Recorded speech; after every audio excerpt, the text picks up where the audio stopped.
ओम नमः शिवाय, हर हर महादेव, श्री शिवाय नमस्तुभ्यम। जय श्री कृष्ण। प्रिय भक्तों कैसे हैं आप सभी। आशा करती हूँ कि आप अच्छे से होंगे। तो चलिए आज हम जानते हैं कि कब रखा जाएगा निर्जला एकादशी व्रत। जाने इस दौरान जल ग्रहण करने के नियम के बारे में। सनातन धर्म में ज्येष्ठ माह के शुक्ल पक्ष की एकादशी को निर्जला एकादशी कहा जाता है। यह एकादशी विशेष रूप से कठिन व्रतों में मानी जाती है क्योंकि इस दिन जल तक ग्रहण नहीं किया जाता। इसका अर्थ है कि इस व्रत में अन्न, फल और यहाँ तक कि पानी भी नहीं पिया जाता है। तो चलिए दोस्तों जानते हैं कि निर्जला एकादशी कब है। हिंदू धर्म में एकादशी का व्रत का विशेष महत्व है जिसे भगवान विष्णु की कृपा पाने का एक प्रमुख माध्यम माना जाता है। वर्ष भर में कुल 24 एकादशी आती है, लेकिन इन सभी में ज्येष्ठ शुक्ल पक्ष की एकादशी जिसे निर्जला एकादशी कहा जाता है सबसे कठिन और फलदायक मानी जाती है। इस व्रत की सबसे बड़ी विशेषता यह है कि इसमें अन्न और फल तो दूर की बात है, पानी तक ग्रहण नहीं किया जाता, इसलिए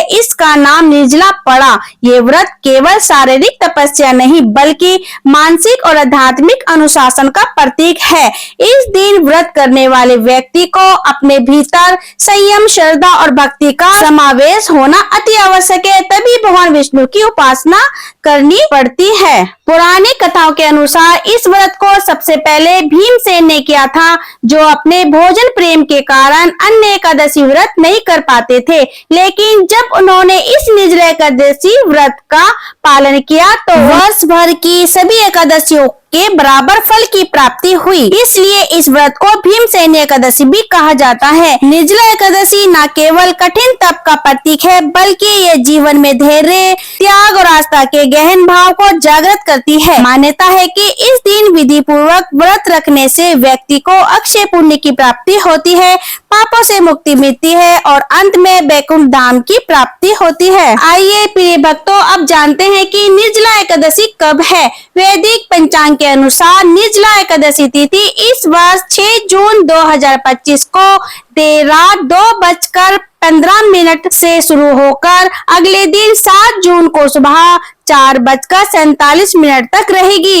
क्योंकि तिथि का उदय 6 जून को हो रहा है, इसलिए व्रत भी इसी दिन रखा जाएगा। अब जानते हैं प्रिय भक्तों, क्या निर्जला एकादशी पर पानी पिया जा सकता है। हालांकि इस दिन जल ग्रहण नहीं किया जाता, परंतु कुछ स्थितियों में जल का प्रयोग मान्य है। जैसे पूजा के समय आचमन हेतु व्रतधारी व्यक्ति को पूजा के समय 3 बार आचमन करना होता है। इसमें थोड़ा सा जल लिया जाता है। दवा या शारीरिक कमजोरी की स्थिति में यदि व्रतधारी अस्वस्थ है या कमजोरी अधिक हो जाए तो थोड़ी मात्रा में जल पानी धर्म सम्मत माना गया है, लेकिन इसे व्रत का पूर्ण पालन नहीं माना जाता। अब जानते हैं व्रत का पारण समय। अगले दिन द्वादशी तिथि के समय व्रत का पारण, उपवास का समापन जल और फलाहार से किया जाता है। जल ग्रहण करने का सही समय जान लेते हैं। यदि बहुत आवश्यक हो तो जल सूर्यास्त के बाद नहीं बल्कि दिन के समय अर्घ्य या पूजा के समय लिया जा सकता है।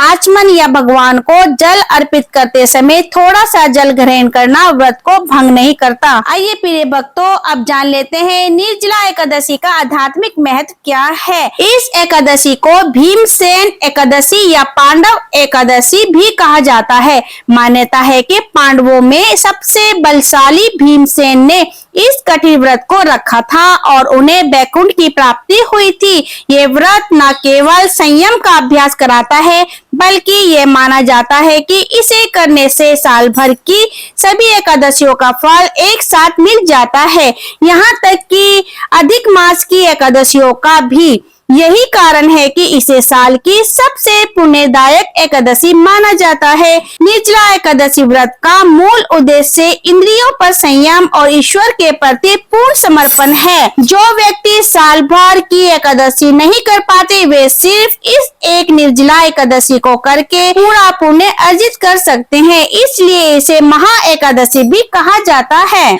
तो प्रिय भक्तों ये थी निर्जला एकादशी से जुड़ी हुई कुछ खास जानकारी। आशा करती हूँ कि आपको ये जानकारी पसंद आई होगी। अगर पसंद आई है तो लाइक, शेयर, कमेंट करना ना भूलिए और हमारे चैनल से जुड़े रहिए। राधे राधे, जय श्री कृष्णा। फिर मिलते हैं अगली वीडियो के साथ, तब तक के लिए नमस्कार।